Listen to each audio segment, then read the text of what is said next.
Salma, give me a kiss.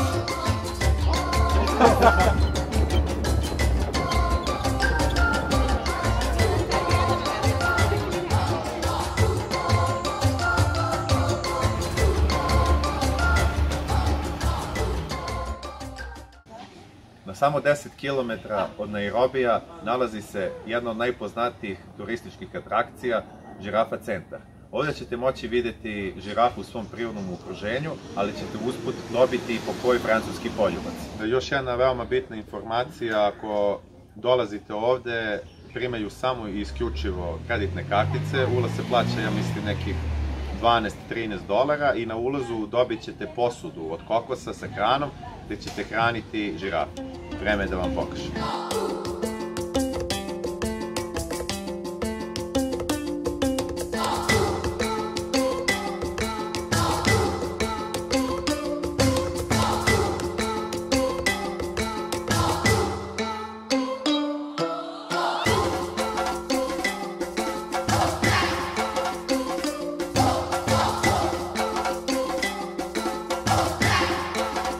Osim što je jedna od najomiljenijih turističkih atrakcija u Keniji, Žirafa centar ima ozbiljne ciljeve.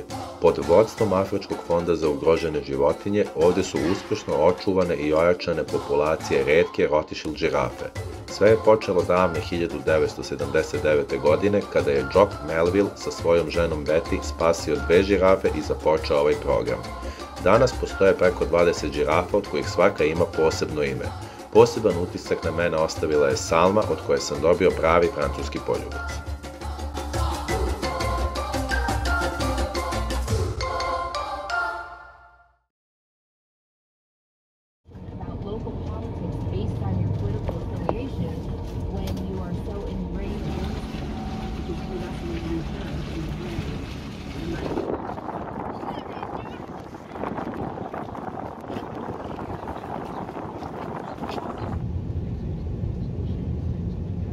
Nalazim se na graničnom prelazu Namanga koji razdvaja Keniju od Tanzanije.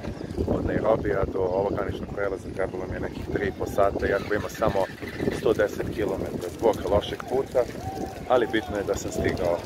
Idem da izvadim vizu za Tanzaniju i krećemo u novu avanturu. Veliki pozdrav! Kao što ste vidjeli, stigla nam je viza za Tanzaniju. Mi se sad nalazimo u džipu, idemo za Arushu, koja se nalazi na nekih još 20-25 km. Pogledajte šta se pije. To što se pije, to će da se penje.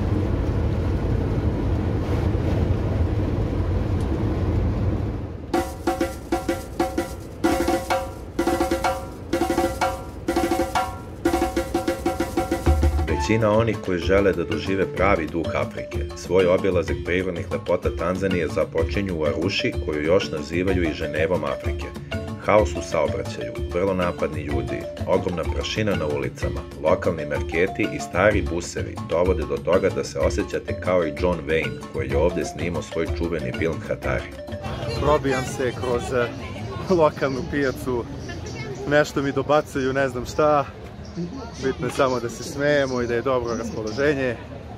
Kao što vidite, ovdje zaista ima svega i svačega.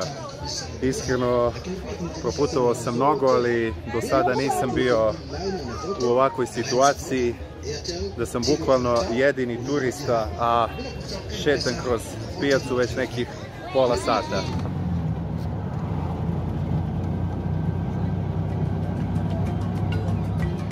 Muzej kulturnog nasljeđa je jedinstveno mesto ne samo u Tanzaniji, već u cijeloj Africi. Na prelepom imanju izgrađen je kompleks u obliku bubnja, štita i koplja, gdje se nalaze brojne skulpture i neverovatna umetnička dela. Ovo mesto će vam u potpunosti dočarati afričku umetnost i ono što je jako interesantno, to je da se ulaz ne naplaćuje.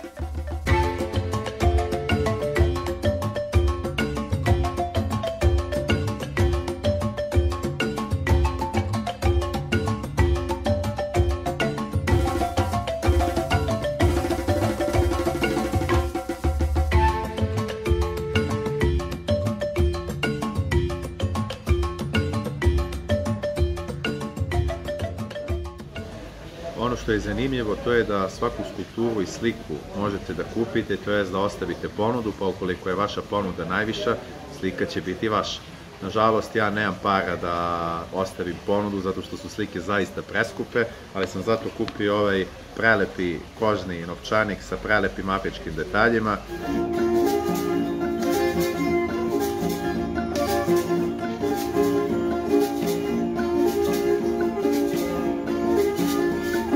Ništa, dragi moji prijatelji, evo odlučio sam da se ošišam. Kako će ispasti, da li će uopšte ispasti dobro, vidjet ćemo. Ukoliko gledate nastavak vloga, ošišat će me dobro, ukoliko ne, to je to što bi bilo da ruše. Pa ništa, u Tanzaniji je običaj kada vas ošišaju da moraju da vas okupaju, tako da vreme je za jedno lepo kupanje. 3 sata kasnije. Ovaj gospodin me je ošišao, sve pohvale, to je to.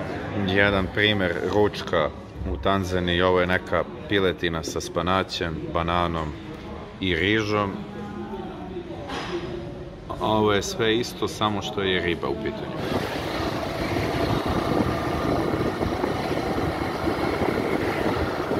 Ovdje vam je najpopularniji taksi. Najpopularniji taksi u Aruši je upravo motor, bukvalno na svakom koraku ih ima. I ovo je najbrže i najbolje prevozno sredstvo koje ćete pronaći u Aruši.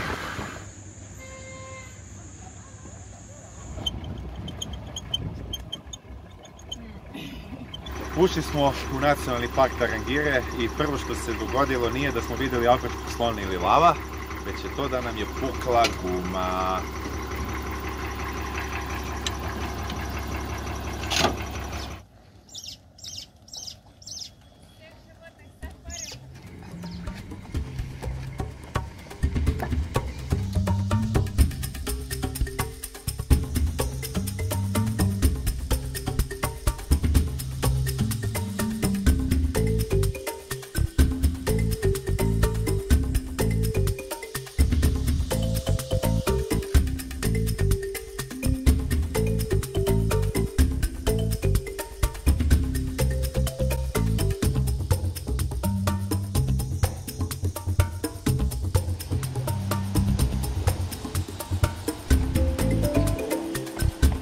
Reč safari na swahili jeziku znači putovanje ili lov na divljač.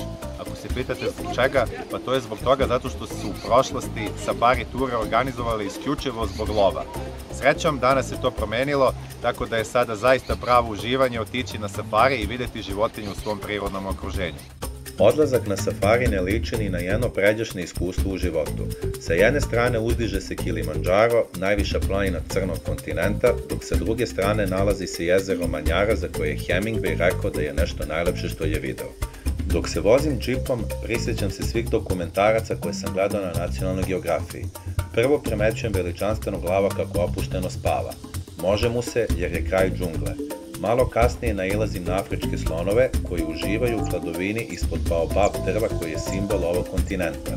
Dok se polako vozimo po vreloj zemlji, nailazim na žirafe i antilope koje graciozno hodaju po otvorenim zelenim ravnicama. Okružen divljim životinjama u njihovom prirodnom okruženju, ova avantura ne liči ni na jedno drugo putovanje u životu.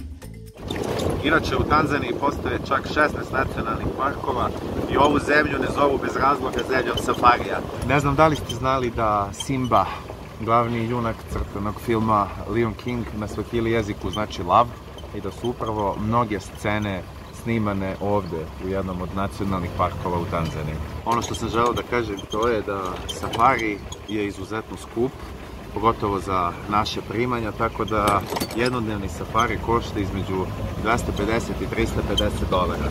Da biste jurili i videli sve 5 životinje koje su popularne, potrebno od nekih 4 do 5, možda i 10 dana, pa izračunite koliko je to novca.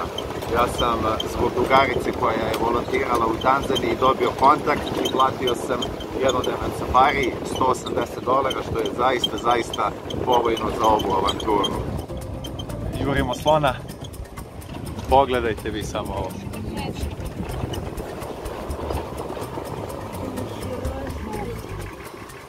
Wow!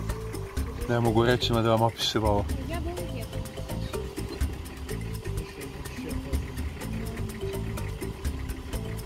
Afrički slon.